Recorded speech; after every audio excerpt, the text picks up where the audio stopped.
पहुँचे। पुण्य कर्म करने वाले द्विज श्रेष्ठ सरभंग ने ब्रह्मलोक में पार्षदों सहित पितामह ब्रह्मा जी का दर्शन किया। ब्रह्मा जी भी उन ब्रह्म ऋषि को देखकर बड़े प्रसन्न हुए और बोले, महामुने, तुम्हारा शुभ स्वागत है।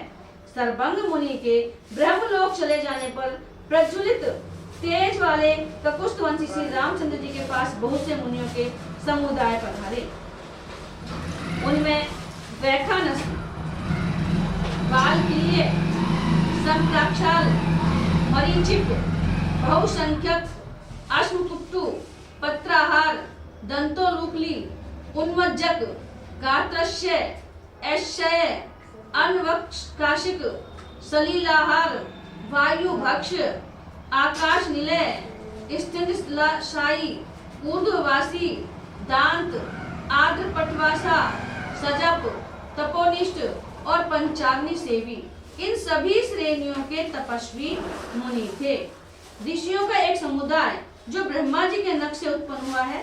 ब्रह्मा जी के बाल रोम से प्रकट हुए महर्षियों को समूह जो भोजन के बाद अपने बर्तन धो पोंछ कर रख देते हैं, दूसरे समय के लिए कुछ नहीं बचाते। और मरीचिप है सूर्य अथवा चंद्रमा की किरणों का पान करके रहने वाले। बहुसंख्यक अश्वकुट्टू है कच्चे अन्न को पत्थर से टूटकर खाने वाले। पत्राहार है पत्तों का आहार करने वाले। दंतोलूकली है दांतों से उखड़ का काम लेने वाले। और उन्मज्जक कंठ तक पानी में डूबकर तपस्या करने वाले हैं। गात्रसही है शरीर से ही शैया का काम लेने वाले, अर्थात बिना बिछोने के ही भुजा पर सिर रखकर सोने वाले हैं। ऐसह्य शैया के साधनों से रहित। अनवकाशिक निरंतर सत्कर्म में लगे रहने के कारण कभी अवकाश न पाने वाले। सलीलहार जल पीकर रहने वाले। वायुभक्ष हवा पीकर जीवन निर्वाह करने वाले। और आकाश निलय खुले मैदान में रहने वाले। स्तनलीय साई वेदी पर सोने वाले। ऊर्ध्ववासी पर्वत शिखर आदि ऊंचे स्थानों में निवास करने वाले। दांत मन और इंद्रियों को वश में रखने वाले। आद्र पटवासा सदा भीगे कपड़े पहनने वाले। सजप निरंतर जप करने वाले। तपोनिष्ठ तपस्या अथवा परमात्मा के विचार में स्थित रहने वाले। और पंचाग्नि सेवी गर्मी के मौसम में ऊपर से सूर्य का और चारों ओर से अग्नि का ताप सहन करने वाले ये सब मुनि हैं। वे सभी तपस्वी ब्रह्म तेज से संपन्न थे और सुदृढ़ योग के अभ्यास से उन सब का चित्त एकाग्र हो गया था। वे सबके सब सरभंग मुनि के आसन पर श्री रामचंद्र जी के समीप आए। धर्मात्माओं में श्रेष्ठ परम धर्मा के श्री रामचंद्र जी के पास आकर वे धर्म के ज्ञाता समागत ऋषि समुदाय उनसे बोले, रघुनंदन, आप इस इक्ष्वाकु वंश के साथ ही समस्त भूमंडल के भी स्वामी, संरक्षक एवं प्रधान महारथी वीर हैं। जैसे इंद्र देवताओं के रक्षक हैं, उसी प्रकार आप मनुष्य लोक की रक्षा करने वाले हैं। आप अपने यश और पराक्रम से तीनों लोकों में विख्यात हैं। आप में पिता की आज्ञा के पालन का व्रत, सत्य भाषण तथा संपूर्ण धर्म विद्यमान है। नाथ, आप महात्मा, धर्मज्ञ और धर्मवत्सल हैं। हम आपके पास प्रार्थी होकर आए हैं, इसलिए ये स्वार्थ की बात निवेदन करना चाहते हैं। आपको इसके लिए हमें क्षमा करना चाहिए। स्वामिन, जो राजा प्रजा से उसकी आय का छठा भाग करके रूप में ले ले और पुत्र की भांति प्रजा की रक्षा न करे, उसे महान अधर्म का भागी होना पड़ता है। श्री राम, जो भूपाल प्रजा की रक्षा के कार्य में संलग्न हो, अपने राज्य में निवास करने वाले सब लोगों को प्राणों के समान अथवा प्राणों से भी अधिक प्रिय पुत्रों के समान समझकर सदा सावधानी के साथ उनकी रक्षा करता है। वह बहुत वर्षों तक स्थिर रहने वाली अक्षय कीर्ति पाता है और अंत में ब्रह्मलोक में जाकर वहां भी विशेष सम्मान का भागी होता है। राजा के राज्य में मुनि फल फूल मूल का आहार करके जिस उत्तम धर्म का अनुष्ठान करता है, उसका चौथा भाग धर्म के अनुसार प्रजा की रक्षा करने वाले उस राजा को प्राप्त हो जाता है। श्री राम, इस वन में रहने वाला वानप्रस्थ महात्माओं का यह महान समुदाय, जिसमें ब्राह्मणों की ही संख्या अधिक है तथा जिसके रक्षक आप ही हैं, राक्षसों के द्वारा अनाथ की तरह मारा जा रहा है। इस मुनि समुदाय का बहुत अधिक मात्रा में संहार हो रहा है। आइए देखिए, ये भयंकर राक्षसों द्वारा बारंबार अनेक प्रकार से मारे गए बहुसंख्यक पवित्र आत्मा मुनियों के शरीर क्षय कंकाल दिखाई देते हैं। पंपा सरोवर और उसके निकट बहने वाली तुंगभद्रा नदी के तट पर जिनका निवास है, जो मंदाकिनी के किनारे रहते हैं तथा जिन्होंने चित्रकूट पर्वत के किनारे अपना निवास स्थान बना लिया है, उन सभी ऋषि महर्षियों का राक्षसों द्वारा महान संहार किया जा रहा है। इन भयानक कर्म करने वाले राक्षसों ने इस वन में तपस्वी मुनियों का जो ऐसा भयंकर विनाश कांड मचा रखा है, वह हम लोगों से सहन नहीं जाता। अतः इन राक्षसों के बचने के लिए शरण लेने के उद्देश्य से हम आपके पास आए हैं। श्री राम, आप शरणागत वत्सल हैं, अतः इन निशाचरों से मारे जाते हुए हम मुनियों की रक्षा कीजिए। वीर राजकुमार, इस भूमंडल में हमें आपसे बढ़कर दूसरा कोई सहारा नहीं दिखाई देता। आप इन राक्षसों से हम सबको बचाइए।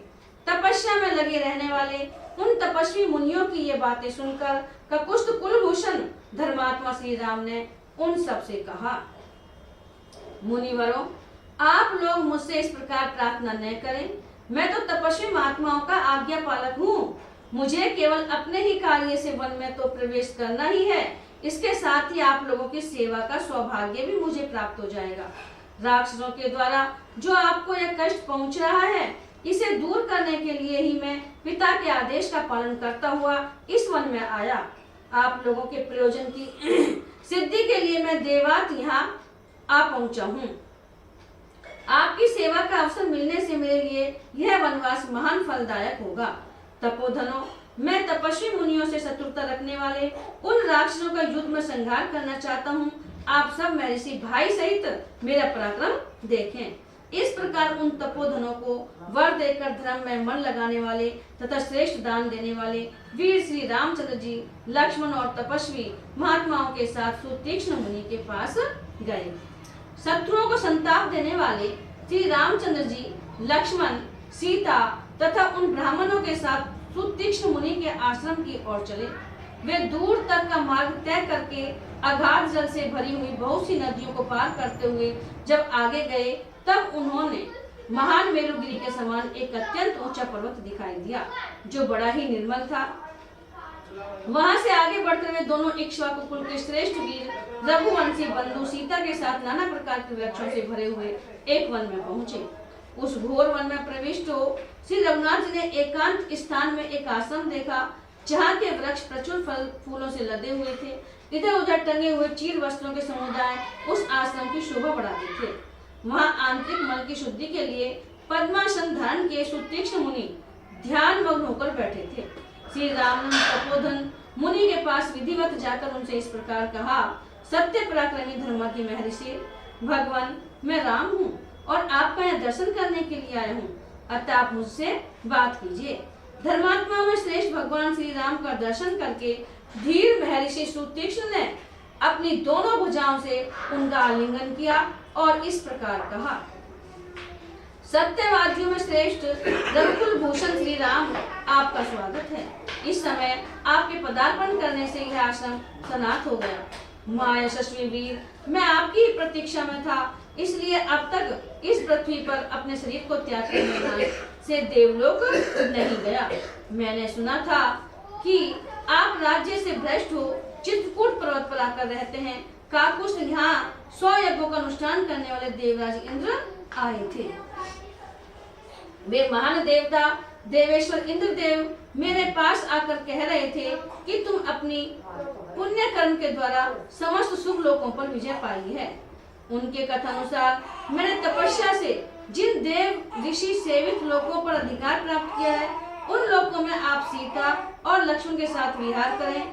मैं बड़ी प्रसन्नता के साथ सारे लोग आपकी सेवा में समर्पित करता हूँ। जैसे इंद्र ब्रह्मा जी से बात करते हैं, उसी प्रकार मनस्वी श्री राम ने उन उग्र तपस्या वाले तेजस्वी एवं सत्यवादी महर्षि को इस प्रकार उत्तर दिया, महामुने, वे लोग तो मैं स्वयं ही आपको प्राप्त कराऊंगा। इस समय तो मेरी यह इच्छा है कि आप बतावें कि मैं इस वन में अपने ठहरने के लिए कहाँ कुटिया बनाऊं। आप समस्त प्राणियों के हित में तत्पर तथा इन्हीं लोक और परलोक की सभी बातों के ज्ञान में निपुण हैं। यह बात मुझसे गौतम गोत्रीय महात्मा सर्वभंग ने कही थी। श्री रामचंद्र जी के ऐसा कहने पर उन लोक विख्यात महर्षि ने बड़े हर्ष के साथ मधुर वाणी में कहा, श्री राम, यही आश्रम सब प्रकार से भगवान सुविधाजनक है, अतः आप यही सुखपूर्वक निवास कीजिए। यहाँ ऋषियों का समुदाय सदा आता जाता रहता है और फल मूल भी सर्वदा सुलभ होते हैं। इस आश्रम पर बड़े बड़े मृगों के झुंड आते और अपने रूप, कांति एवं गति से मन को लुभाकर किसी को कष्ट दिए बिना ही यहाँ से लौट जाते हैं। उन्हें यहाँ को किसी से कोई भय नहीं प्राप्त होता है। इस आश्रम में मृगों के उपद्रव के सिवा और कोई दोष नहीं है। यह आप निश्चित रूप से जान लें। महर्षि का यह वचन सुनकर लक्ष्मण के बड़े भाई धीर वीर भगवान श्री राम ने हाथ में धनुष बाण लेकर कहा, महाभाग, यहाँ आए हुए उन उपद्रवकारी मृग समूहों को यदि मैं झुकी हुई गांठ और तीखी धार वाले बाण से मार डालूं तो इसमें आपका अपमान होगा। यदि ऐसा हुआ तो इससे बढ़कर कष्ट की बात मेरे लिए और क्या हो सकती है। इसलिए मैं इस आश्रम में अधिक समय नहीं निवास करना चाहता। मुनि से ऐसा कहकर मौन हो श्री रामचंद्र जी संध्योपासना करने चले गए। सायंकाल में संध्योपासना करके श्री राम ने सीता और लक्ष्मण के साथ सुतीक्ष्ण मुनि के उस रमणीय आश्रम में निवास किया। संध्या का समय बीतने पर रात हुई। देख महात्मा सुतीक्ष्ण ने स्वयं ही तपस्वी जनों के सेवन करने योग्य शुभ अन्न ले आकर उन दोनों पुरुष शिरोमणि बंधुओं को बड़े सत्कार के साथ अर्पित किया। सुतीक्ष्ण द्वारा भली भांति पूजित हो लक्ष्मण सहित श्री राम उनके आश्रम में ही रात बिताकर प्रातः काल जाग उठे। सीता सहित श्री राम और लक्ष्मण ने ठीक समय से उठकर कमल की सुगंध से सुवासित परम शीतल जल के द्वारा स्नान किया। तदंतर उन तीनों ने ही मिलकर विधि पूर्वक अग्नि और देवताओं की प्रातः कालिक पूजा की।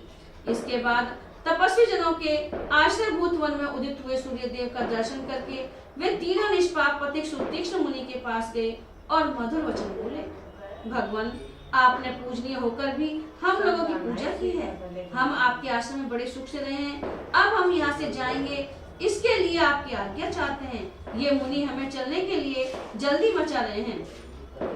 हम लोग दंडकारण्य में निवास करने वाले पुण्यात्मा ऋषियों के संपूर्ण आश्रम मंडल का दर्शन करने के लिए उतावले हो रहे हैं।